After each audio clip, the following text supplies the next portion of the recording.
Long ড্রাইভে যেতে কে না ভালোবাসে। এটা শুনলেই সবার মন চমকে ওঠে, আনন্দে উৎফুল্লিত হয়ে ওঠে। কি আনন্দ! আমরা দূরে যাব, সুন্দর করে গাড়িতে হাওয়া খাবো, এরকম ব্যাপার। কিন্তু এরকম যদি হয় যে আপনি লং ড্রাইভে গিয়ে এমন কোনো বিপদে পড়লেন যার জন্য আপনার প্রাণ সংকট হতে পারে, তাহলে কেমন হয়? নমস্কার, আমি কুন্তল। আপনি শুনছেন গল্প জগৎ। আজ শুনবেন এরকমই একটি গল্প, হানাবাড়ি। শুনতে থাকুন এবং গল্পটি ভালো লাগলে অবশ্যই একটি লাইক করে দেবেন, কমেন্ট করে জানাবেন কেমন লাগলো। চ্যানেলটি অবশ্যই সাবস্ক্রাইব করবেন। ভালো থাকুন, শুনতে থাকুন গল্প জগৎ।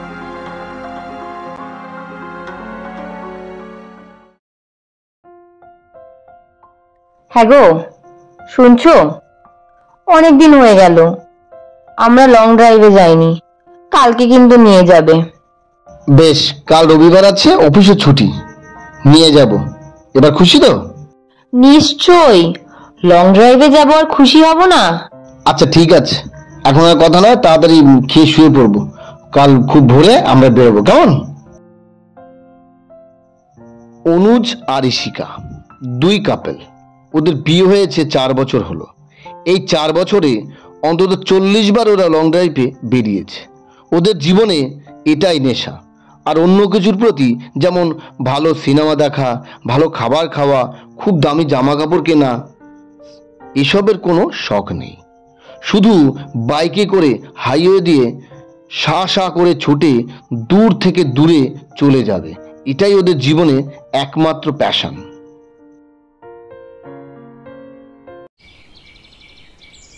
রবিবার খুব ভোরে ওরা দুজন বাইকে করে বেরিয়ে পড়ল। বেলা তখন 3টা। হঠাৎ আকাশে মেঘের ঘনঘটা দেখতে পেল। তখনই ইশিকা অনুজকে বলল,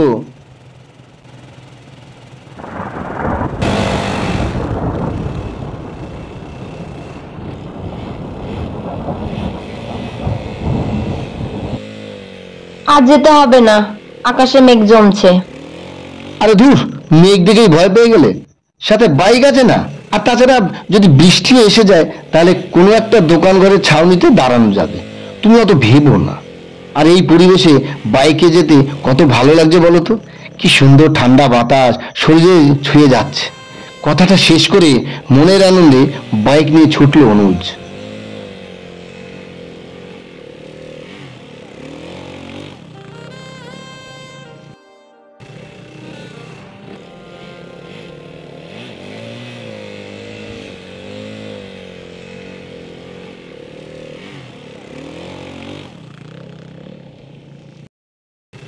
কিছুক্ষণ চলার পর মেঘ গর্জন করে উঠল এবং বৃষ্টি নামল।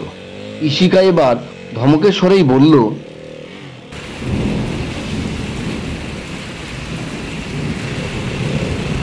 কি এবার শান্তি হয়েছে তো? ঝমঝম করে বৃষ্টি পড়ছে, আর দুদিকে দেখো এমনিতেই অন্ধকার হয়ে গেছে। আর তুমি একটু আগে কি যেন বললে, কোনো একটা দোকানের ছাউনিতে দাঁড়াবে, তাই তো? ভালো করে দেখো, দোকান তো দূর কি বাদ, রাস্তার দুপাশে একটা গাছও নেই, শুধু ফাঁকা মাঠ।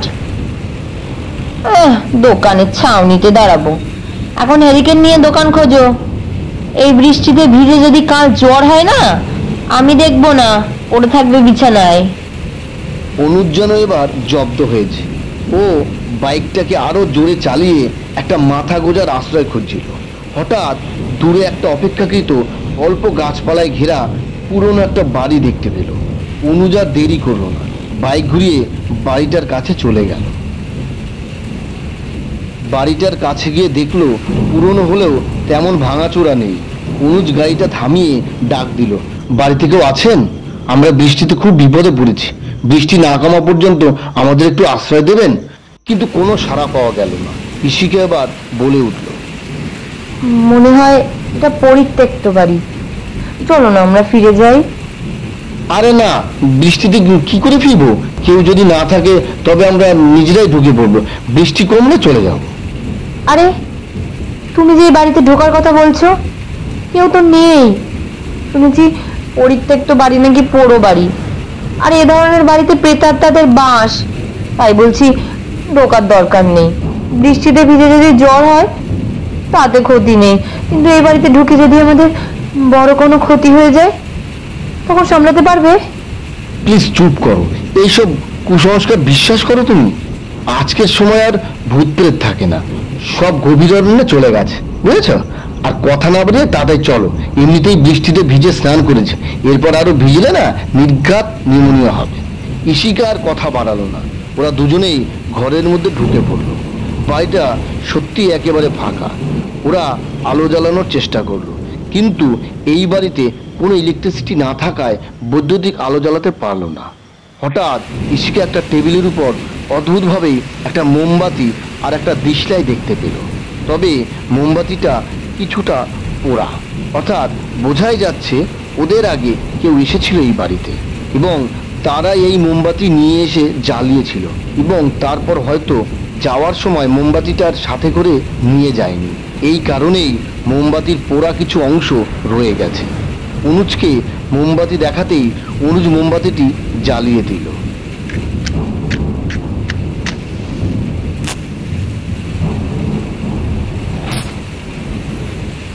এবার ঘরটা কিছুটা অন্ধকার মুক্ত হলো। মোমবাতির আলোয় ঘরটার চারপাশে তাকিয়ে দেখলো বড় বড় সব আগেকার দিনের অয়েল পেন্টিং দেয়ালে টাঙানো, এবং ছবিগুলো দেখে বোঝাই যাচ্ছে ছবিতে থাকা মানুষগুলো এই সময়কার তো নয়, এমনকি 50-100 বছরের মধ্যেকারও নয়। কতদিন আগের মানুষ বলা কঠিন। ওরা কিছুক্ষণ দুজনে চুপ করে বৃষ্টি থামার অপেক্ষায় বাইরের দিকে তাকিয়ে রইল।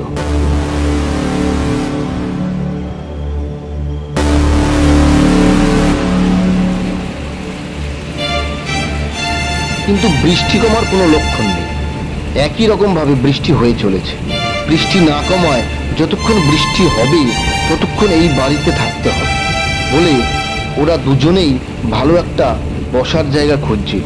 এমন সময় ইশিকা চিৎকার করে উঠল।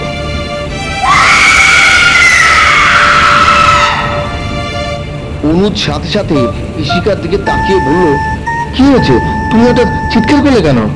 ইশিকা মুখে কিছু না বলে শুধু কাঁপা কাঁপা হাত উঠিয়ে একটা দিক নির্দেশ করলো। অনুজ সেই দিকে তাকিয়ে ভয়ে আটকে উঠল।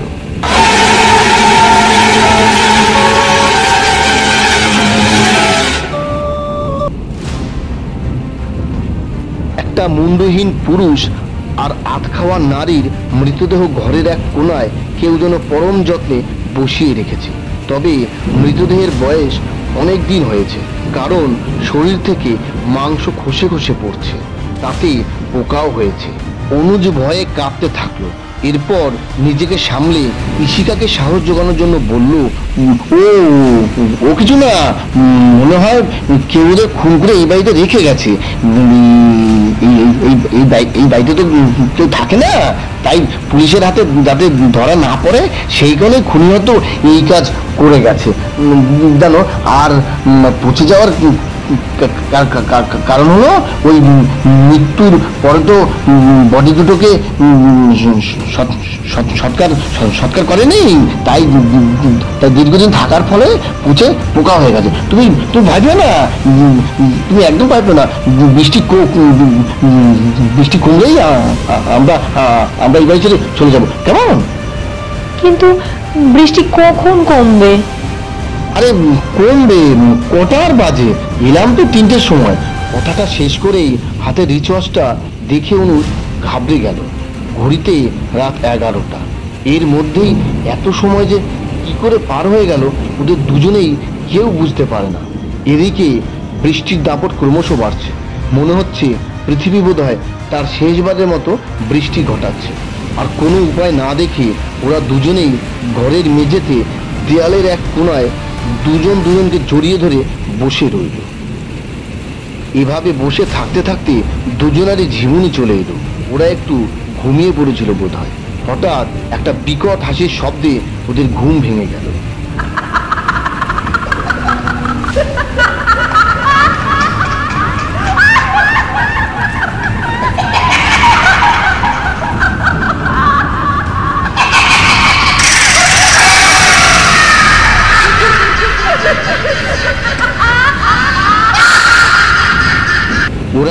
ওরা দুজনেই দেখলো দুটো কালো ছায়া, একজন নারী অন্যজন পুরুষ, একসাথে অনুজা ঋষিকার দিকে এগিয়ে আসছে।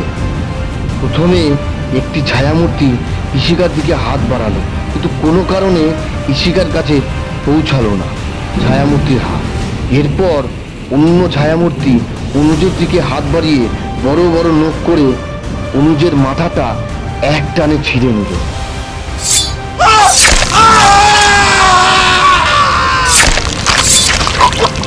ঋষিকা এটা দেখার সাথে সাথেই চিৎকার করে অজ্ঞান হয়ে গেল।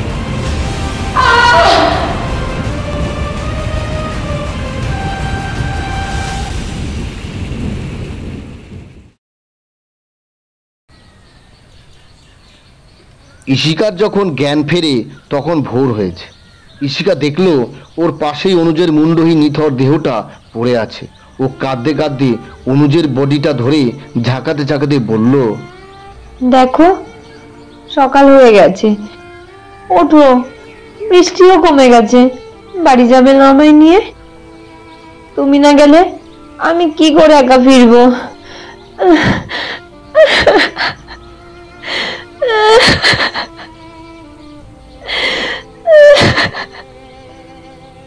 কান্না করতে করতে ধীর পায়ে দরজা দিয়ে বেরিয়ে সবেমাত্র উঠোনে পা রেখেছে, অমনি এক বৃদ্ধ হঠাৎই কোথা থেকে এসে বলে উঠল, তুমি কে মা?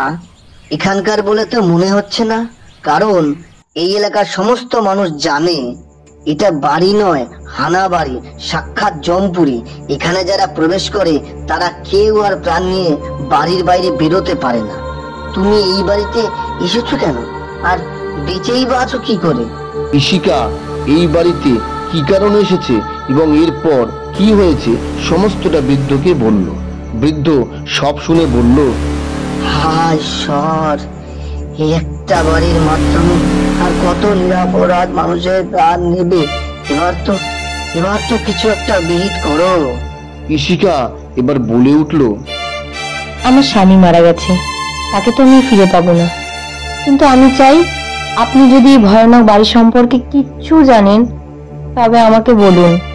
আমি চাই না যে আমার মতো আর কেউ স্বামী হারা হোক। বৃদ্ধ বলল, কোনো উপায় নেই, এই বাড়ি যেরকম আছে সেই রকমই থাকবে। তবে তুমি যখন জানতে চাইছো তখন বলছি, শোনো।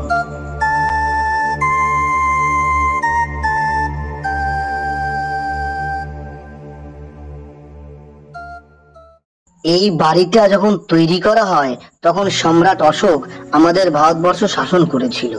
এই জায়গার নাম সিনপুরাই। এখানে রাজত্ব করত রাজা মণিমোহন ব্যানার্জি। এটা তারই বসত বাড়ি। তার স্ত্রীর নাম ছিল অপলা। তিনি ছিলেন অপূর্ব রূপবতী। এরা স্বামী স্ত্রী দুজনেই তাদের প্রজাদের খুবই ভালোবাসতো। প্রজারাও তাদের জমিদার এবং জমিদার পত্নীকে ভগবানের নজরেই দেখতো। এভাবেই বেশ ভালোভাবেই জমিদার রাজত্ব চালিয়ে যেতে লাগলো। কিন্তু কথায় বলে না, সুখ বা দুঃখ কারো জীবনে কখনোই বেশি দিন স্থায়ী হয় না। জমিদারের ক্ষেত্রেও তাই হলো। সুখের জীবন শেষ হয়ে গভীর দুঃখের জীবন শুরু হলো। জমিদার এবং তার স্ত্রীর জীবনে একটাই দুঃখ, তাদের কোনো সন্তান ছিল না। এই কারণে তারা প্রজাদের নিজেদের সন্তানের নজরে দেখত। এই গ্রামে হরিংস নামে এক ছুতর ছিল। সে কিছু তন্ত্র মন্ত্র জানত। ছোটখাটো সমস্যা হলে গ্রামের মানুষ হরিংসর কাছে যেত। গ্রামের কিছু মানুষ জমিদার পত্নীকে হরিংসর কথা বলেন। অপুলা তার সমস্যার কথা হরিংসকে বলার জন্য তার কাছে গেল এবং সমস্ত কথা খুলে বলল। হরিংস ভালো করে জমিদার পত্নীকে অপুলাকে দেখলো এবং তারপর খুব ধীরে বলেন, কিছু মনে করবেন না মা, আপনাকে দেখে মনে হচ্ছে আপনার মধ্যে কোনো সমস্যা নেই।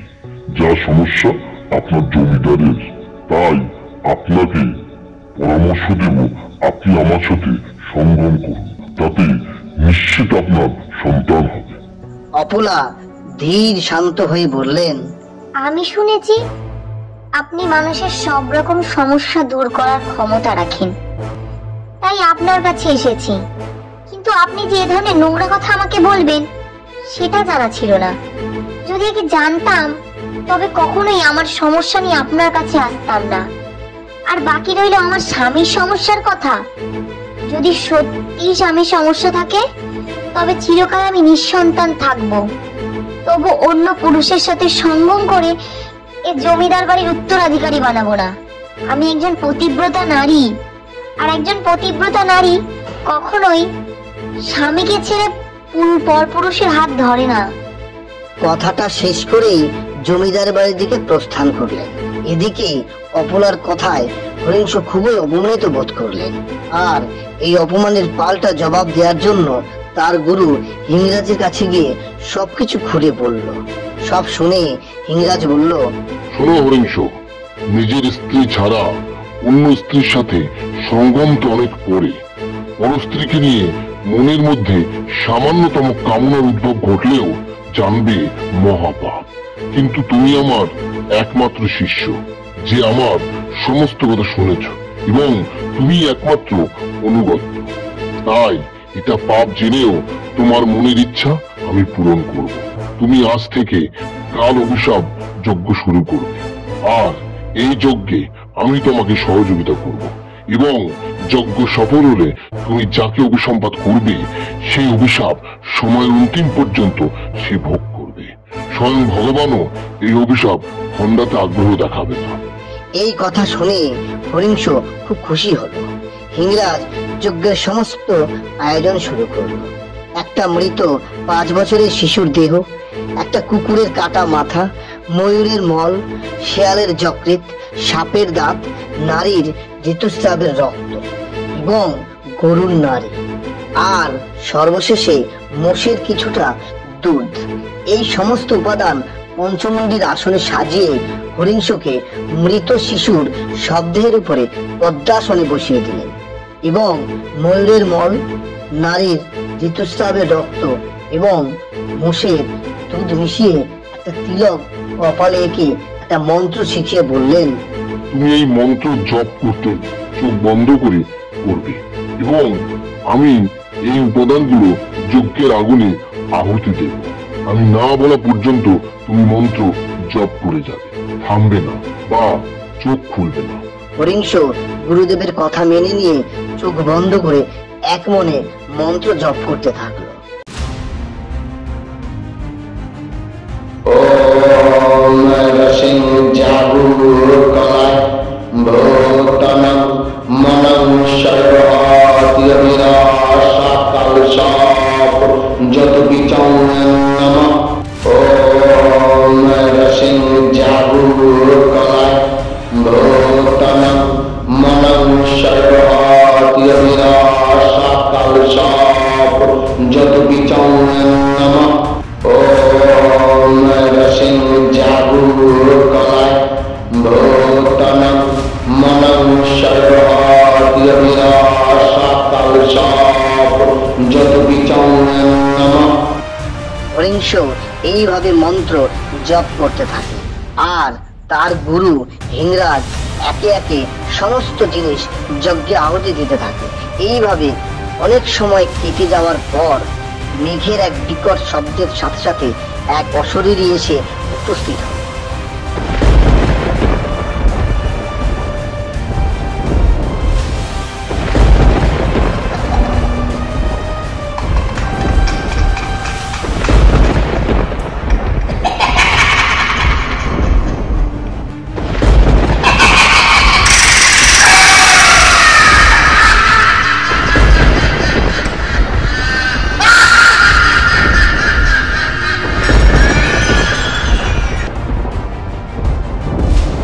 সে গুরু গম্ভীর গলায় বলল, আমাকে ডাকার উদ্দেশ্য কি?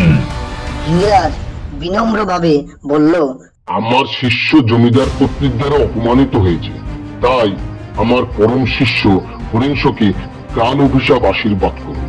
এটাই আপনার কাছে আমার প্রার্থনা। অশরীরী আশীর্বাদ দিয়ে অন্তর্ধান করলেন।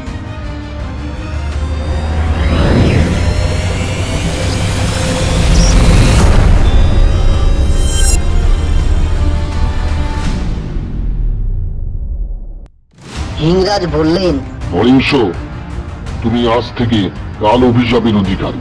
তবে একটা কথা, তুমি যে কাউকে অভিশাপ দিতে পারবে, তবে সেটা একবার, এবং অভিশাপ প্রদান করার পর তুমি নিজেই মৃত্যুবরণ করবে, যাতে তোমার মাধ্যমে কেউ তোমার অভিশাপ মিথ্যে করতে না পারে। এবার তুমি ভেবে দেখো, একবার অভিশাপ দিয়ে মৃত্যুবরণ করবে কিনা। হরিংশ গুরুদেবের কথায় রাজি হয়ে সরাসরি জমিদার বাড়িতে উপস্থিত হলেন। তখন মধ্যরাত।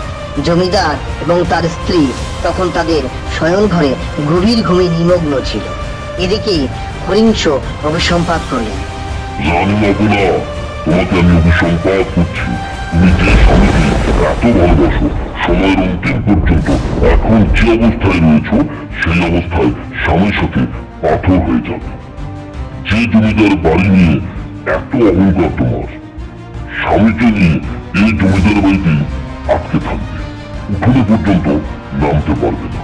তোমরা সূর্যের আলোতে পাথরের মূর্তি হয়ে থাকবে, আর রাতের অন্ধকারে দুজনেই দৈত্যে পরিণত হবে। যে প্রজারা তোমার সন্তানের মতো, তাদের মৃত্যুর কারণ হবে তোমরা। তারা এক অমুখ টানে এই বাড়িতে প্রবেশ করবে, কিন্তু কেউ আর জীবিত বের হবে না।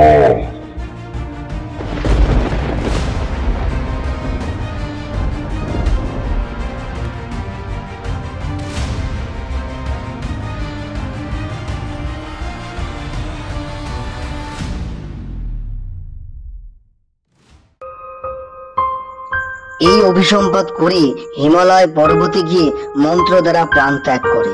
এরপর আর কেউ জমিদার আর তার স্ত্রীকে দেখেনি, এবং যারা দেখার জন্য ঢুকেছিল তারা আর কেউ জীবিত ছিল না।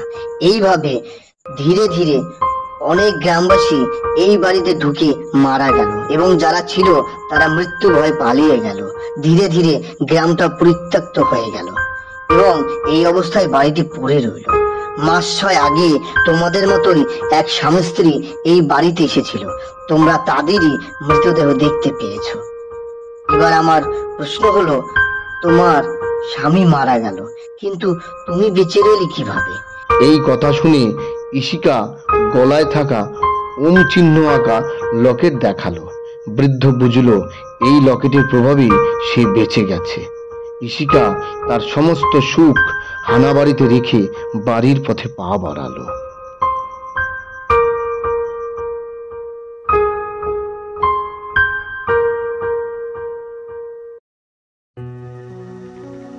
কেমন লাগলো আজকের গল্প? যদি ভালো লেগে থাকে তাহলে অবশ্যই গল্পটিতে একটি লাইক করে দেবেন, চ্যানেলটি সাবস্ক্রাইব করবেন এবং কমেন্ট করে জানাবেন কেমন লাগলো। পাশে থাকবেন, শুনতে থাকুন গল্প জগৎ। শুভরাত্রি।